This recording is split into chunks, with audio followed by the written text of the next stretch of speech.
Wish that I could have my wish tonight, for all the fairies should assist my flight back into the abyss of years, till I could see the streaming light and hear the music of the spheres that sang together at the joyous birth of that immortal mind, the noblest of his kind, the only Shakespeare that has graced our earth.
If I could have the wish I rhymed, then should this night and all it doth contain be set far back upon the rim of time, and I would wield her be upon a stormy plain. The wanton waves of winter, wind and storm should beat upon my ruddy face, and on my streaming hair, and hags and witches multiform, and Delmas past all saintly grace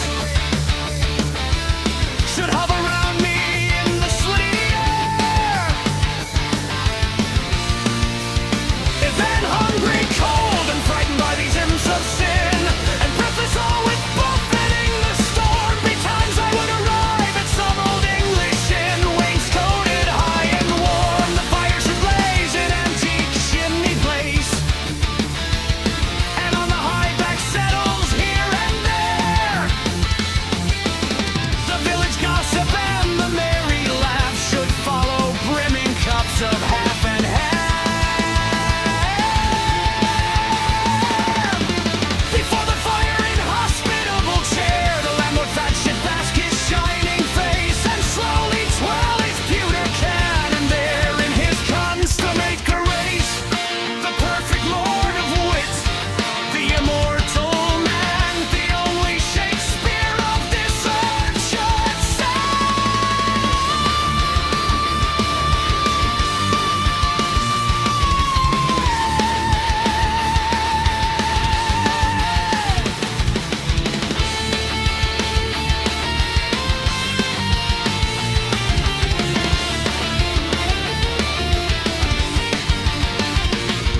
Then to that Spanish galleon of a hull, Ben Jonson lying at full length should so dispose his goodly bulk,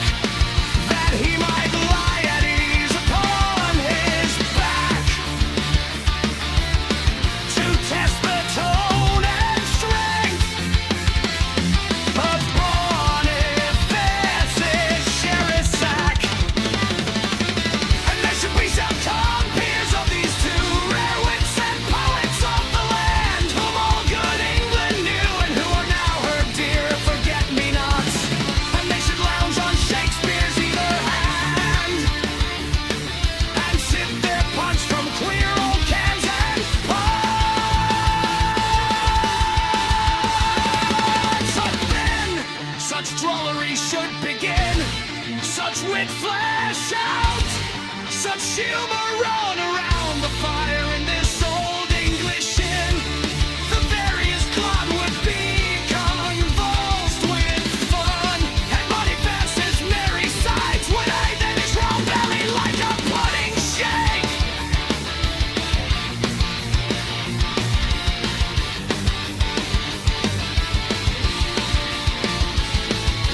Never since the world began has been such repartee, and never till the next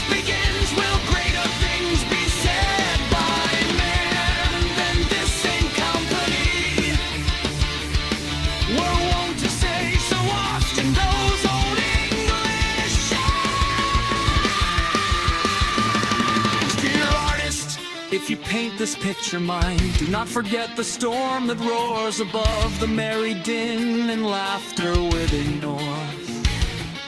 But let some stroke divine make all within appear more rich and